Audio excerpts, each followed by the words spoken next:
श्रीदेवराजाष्टकम्। श्रीगणेशाय नमः। नमस्ते हस्तिशैलेश श्रीमन्नम्बुजलोचन। शरणं त्वां प्रपन्नोऽस्मि प्रणतार्ति हरात्युत।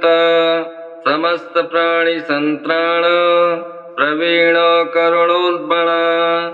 विलसन्तु कटाक्षास्ते मय्यस्मिन् जगतां पते। निन्दिताचार्यकरणं निवृत्त्यं कृत्यकर्मणः।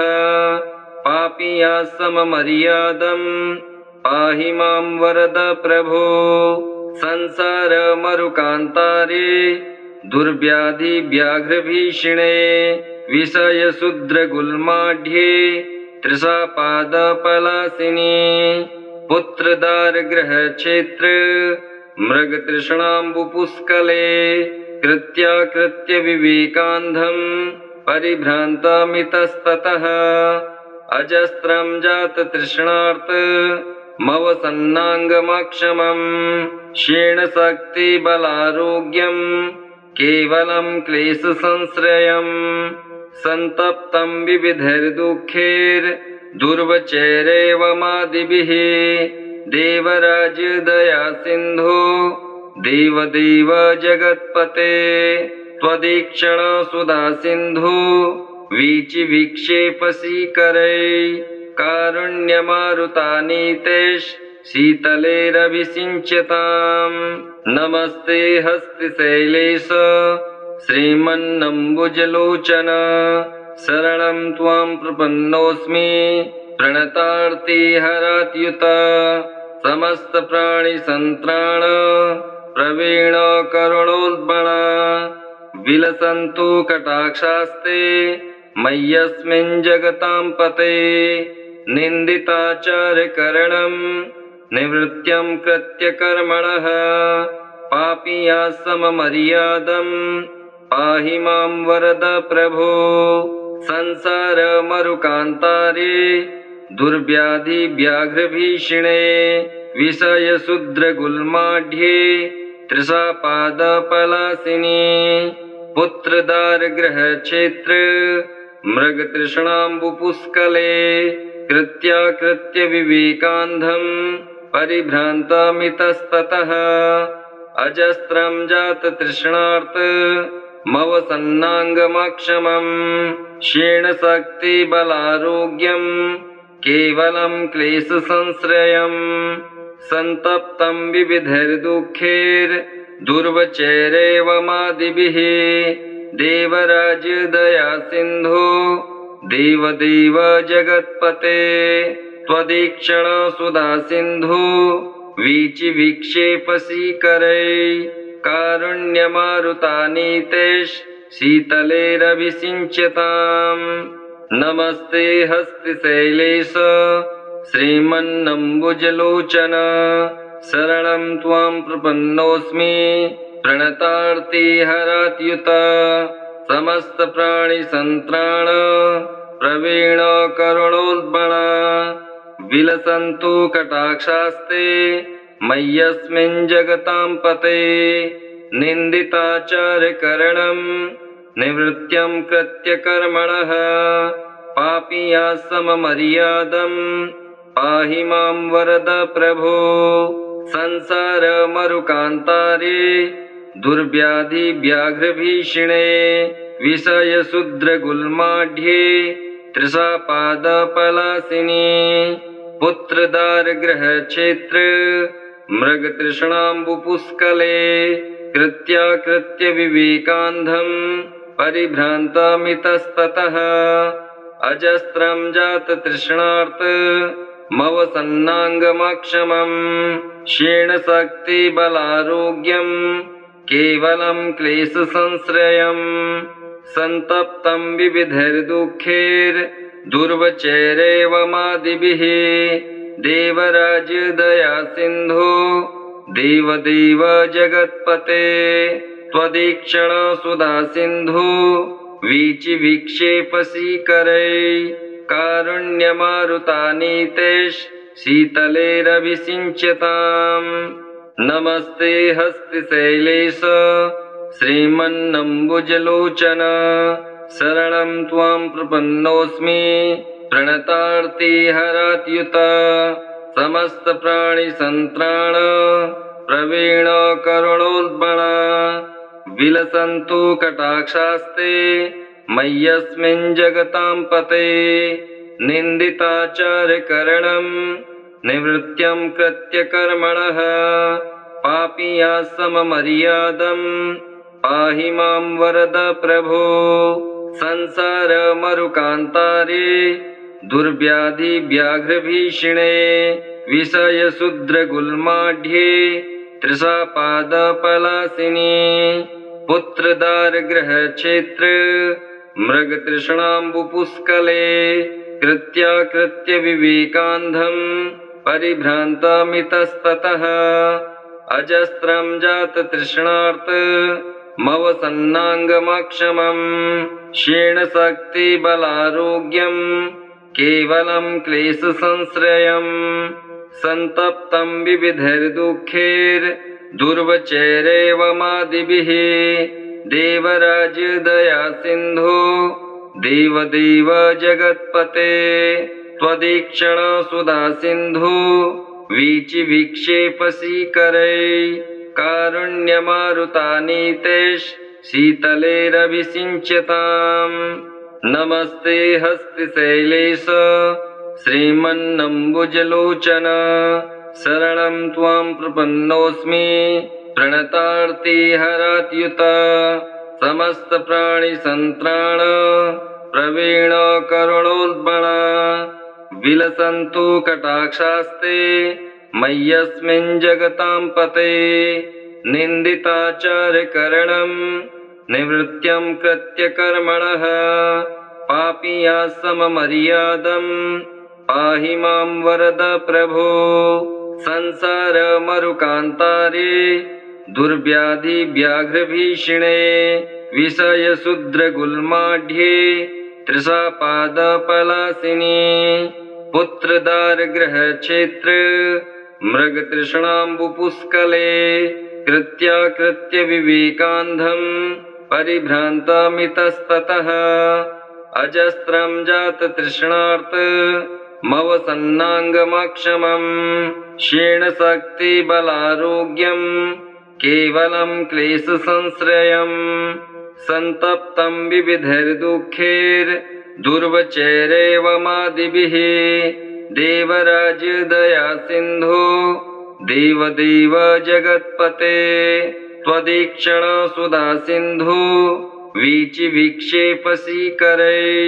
कारुण्यमारुतानीते शीतलेरभिषिञ्चताम् नमस्ते हस्तिशैलेश श्रीमन्नम्बुजलोचन शरणं त्वां प्रपन्नोऽस्मि प्रणतार्ति हरात्युत समस्तप्राणिसन्त्राण प्रवीण करुणोद्बण विलसन्तु कटाक्षास्ते मय्यस्मिन् जगतां पते निन्दिताचार्यकरणं निवृत्त्यं कृत्यकर्मणः पापीया सममर्यादं पाहि मां वरद प्रभो संसारमरुकान्तारे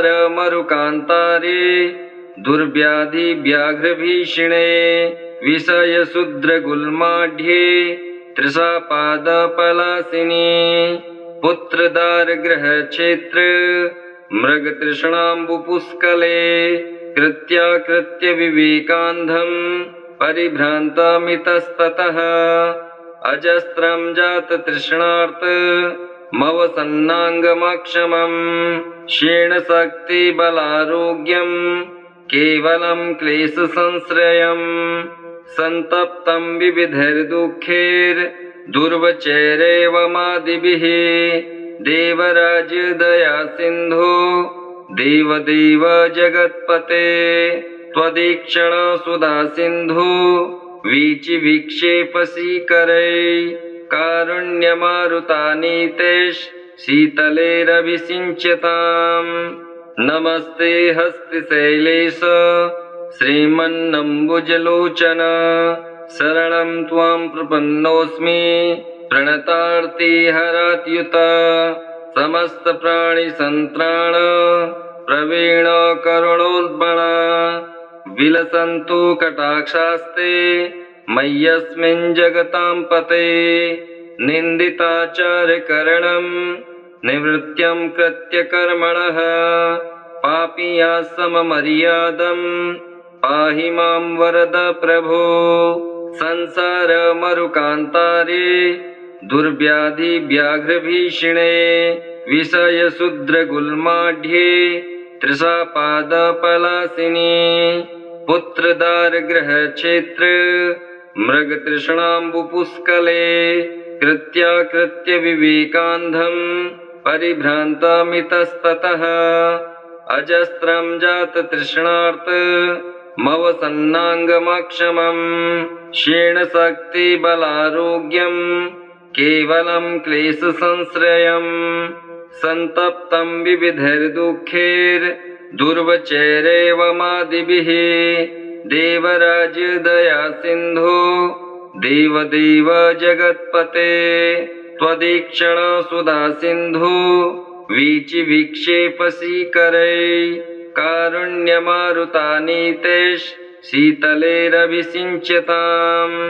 नमस्ते हस्तिशैलेश श्रीमन्नम्बुजलोचन शरणं त्वां प्रपन्नोऽस्मि प्रणतार्ति हरात्युत समस्त प्राणि संत्राण प्रवीण करुणोद्बण विलसन्तु कटाक्षास्ते मय्यस्मिन् जगतां पते निन्दिताचार्यकरणं निवृत्त्यं कृत्यकर्मणः पापीया सममर्यादं पाहि मां वरद प्रभो संसारमरुकान्तारे दुर्व्याधिव्याघ्रभीषणे विषयशूद्रगुल्माढ्ये तृषापादपलासिनी पुत्रदारगृहक्षेत्र मृगतृष्णाम्बुपुष्कले कृत्याकृत्यविवेकान्धं परिभ्रान्तमितस्ततः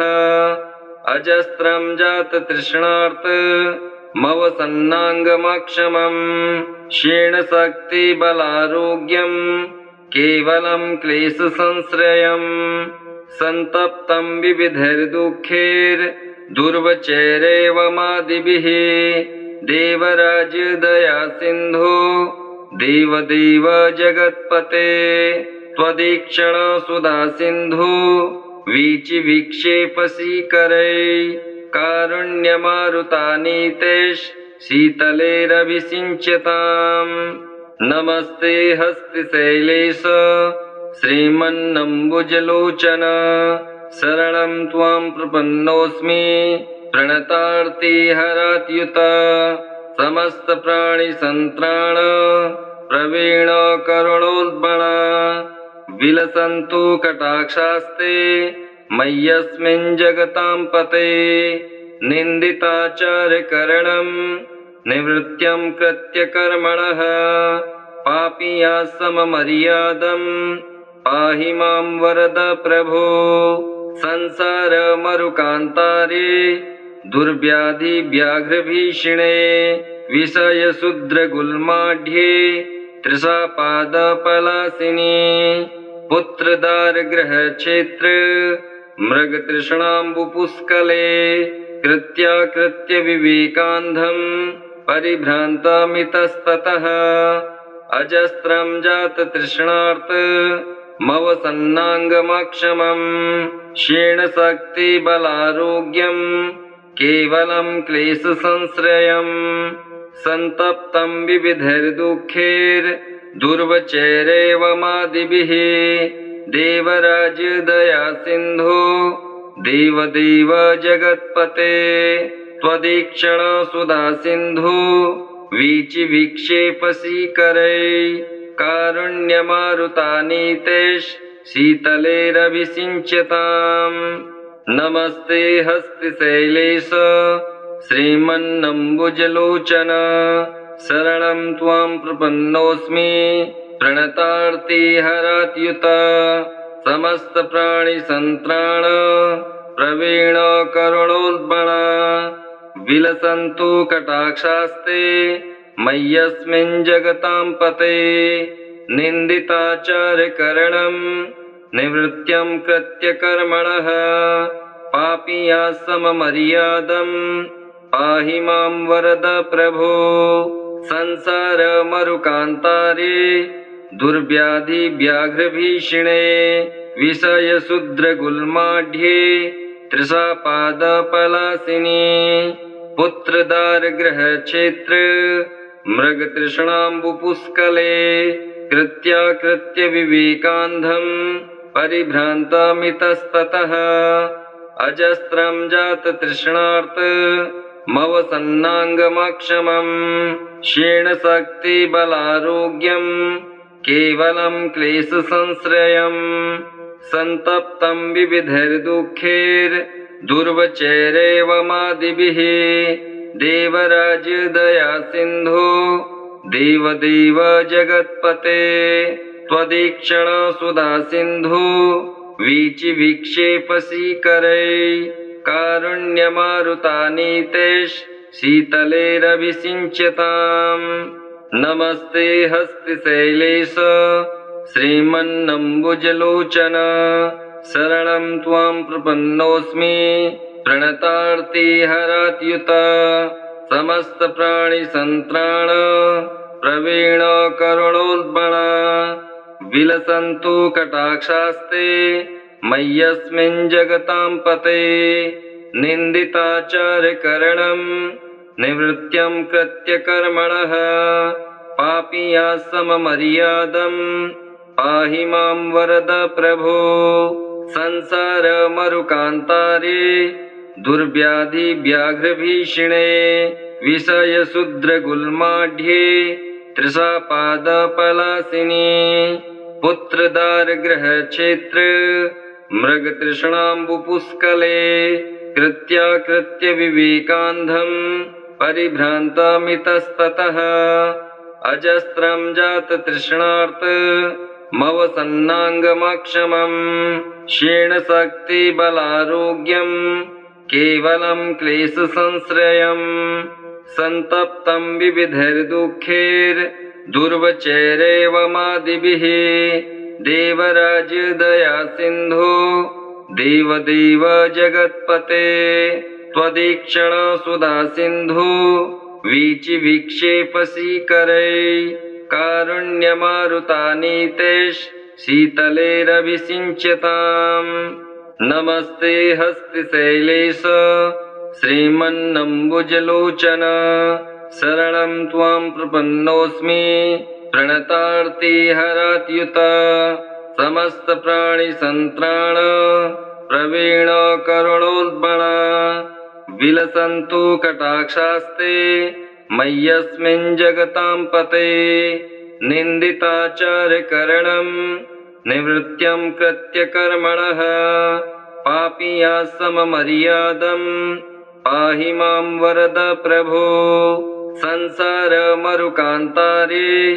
दुर्व्याधिव्याघ्रभीषणे विषयशूद्रगुल्माढ्ये तृषापादपलासिनी पुत्रदारगृहक्षेत्र मृगतृष्णाम्बुपुष्कले कृत्याकृत्यविवेकान्धं परिभ्रान्तमितस्ततः अजस्रं जाततृष्णार्तमवसन्नाङ्गमक्षमं क्षीणशक्तिबलारोग्यं केवलं क्लेशसंश्रयम् संतप्तं विविधैर्दुःखैर्दुर्वचैरेवमादिभिः देवराजदया सिन्धो देवदेव जगत्पते त्वदीक्षण सुधा सिन्धो वीचिविक्षेपसीकरै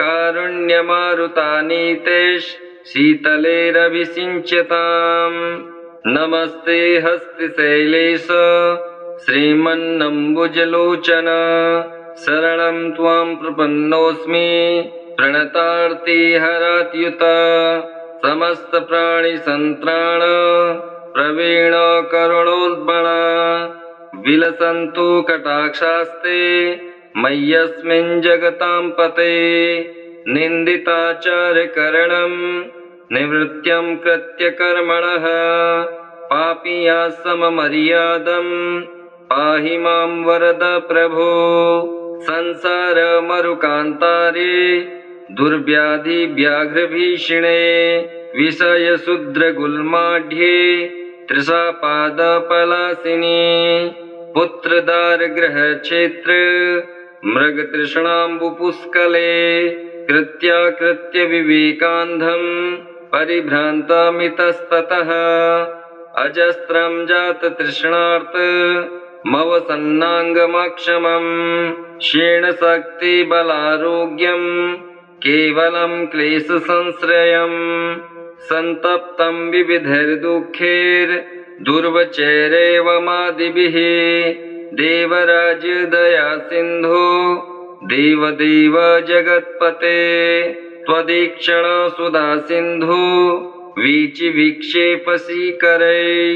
कारुण्यमारुतानीतेश शीतलेरभिषिञ्चताम् नमस्ते हस्तिशैलेश श्रीमन्नम्बुजलोचन शरणं त्वां प्रपन्नोऽस्मि प्रणतार्तिहरात्युत समस्तप्राणिसन्त्राण प्रवीण करुणोद्बण विलसन्तु कटाक्षास्ते मय्यस्मिन् जगतां पते निन्दिताचारकरणं निवृत्त्यं कृत्यकर्मणः पापीयाः सममर्यादम् पाहि मां वरद प्रभो संसारमरुकान्तारे दुर्व्याधिव्याघ्रभीषणे विषयशूद्रगुल्माढ्ये तृषापादपलासिनी पुत्रदारगृहक्षेत्र मृगतृष्णाम्बुपुष्कले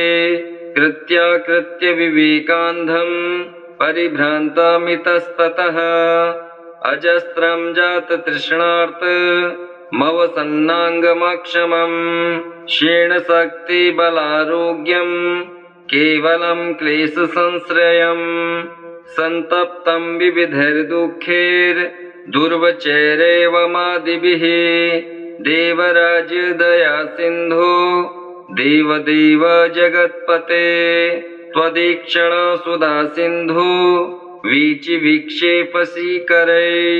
कारुण्यमारुतानीतेश शीतलेरभिषिञ्चताम् नमस्ते हस्तिशैलेश श्रीमन्नम्बुजलोचन शरणं त्वां प्रपन्नोऽस्मि प्रणतार्तिहरात्युत समस्तप्राणिसन्त्राण प्रवीण करुणोद्बण विलसन्तु कटाक्षास्ते मय्यस्मिन् जगतां पते निन्दिताचारकरणं निवृत्त्यं कृत्यकर्मणः पापीयाः सममर्यादम् पाहि मां वरद प्रभो संसारमरुकान्तारे दुर्व्याधिव्याघ्रभीषणे विषयशूद्रगुल्माढ्ये तृषापादपलासिनी पुत्रदारगृहक्षेत्र मृगतृष्णाम्बुपुष्कले कृत्याकृत्यविवेकान्धम् परिभ्रान्तमितस्ततः अजस्रं जाततृष्णार्त मवसन्नाङ्गमक्षमम् क्षीणशक्तिबलारोग्यम् केवलं क्लेशसंश्रयम् सन्तप्तं विविधैर्दुःखैर्दुर्वचैरेवमादिभिः देवराजदया सिन्धो देवदेव जगत्पते त्वदीक्षण सुधा सिन्धो वीचिविक्षेपसीकरै कारुण्यमारुतानीतेश शीतलेरभिषिञ्चताम् नमस्ते हस्तिशैलेश श्रीमन्नम्बुजलोचन शरणं त्वां प्रपन्नोऽस्मि प्रणतार्तिहरात्युत समस्तप्राणिसन्त्राण प्रवीण करुणोद्बण विलसन्तु कटाक्षास्ते मय्यस्मिन् जगतां पते निन्दिताचारकरणं निवृत्त्यं कृत्यकर्मणः पापीयाः सममर्यादम् पाहि मां वरद प्रभो संसारमरुकान्तारे दुर्व्याधिव्याघ्रभीषणे विषयशूद्रगुल्माढ्ये तृषापादपलासिनी पुत्रदारगृहक्षेत्र मृगतृष्णाम्बुपुष्कले कृत्याकृत्य विवेकान्धम् परिभ्रान्तमितस्ततः अजस्रं जाततृष्णार्त मवसन्नाङ्गमक्षमम् क्षीणशक्तिबलारोग्यम् केवलं क्लेशसंश्रयम् सन्तप्तं विविधैर्दुःखैर्दुर्वचैरेवमादिभिः देवराजदया सिन्धो देवदेव जगत्पते त्वदीक्षण सुधा सिन्धो वीचिविक्षेपसीकरै कारुण्यमारुतानीतेश शीतलेरभिषिञ्चताम् नमस्ते हस्तिशैलेश श्रीमन्नम्बुजलोचन शरणं त्वां प्रपन्नोऽस्मि प्रणतार्तिहरात्युत समस्तप्राणिसन्त्राण प्रवीण करुणोद्बण विलसन्तु कटाक्षास्ते मय्यस्मिन् जगतां पते निन्दिताचार्यकरणं निवृत्त्यं कृत्यकर्मणः पापीया सममर्यादं पाहि मां वरद प्रभो संसारमरुकान्तारे दुर्व्याधिव्याघ्रभीषणे विषयशूद्रगुल्माढ्ये तृषापादपलासिनी पुत्रदारगृहक्षेत्र मृगतृष्णाम्बुपुष्कले कृत्याकृत्य विवेकान्धम् परिभ्रान्तमितस्ततः अजस्रं जाततृष्णार्त मवसन्नाङ्गमक्षमम् क्षीणशक्तिबलारोग्यम् केवलं क्लेशसंश्रयम् सन्तप्तं विविधैर्दुःखैर्दुर्वचैरेवमादिभिः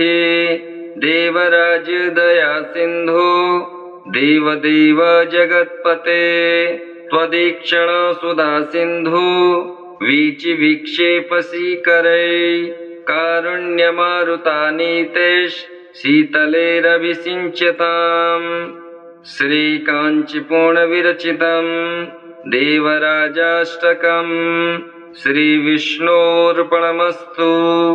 ॐ श्रीविष्णवे नमः।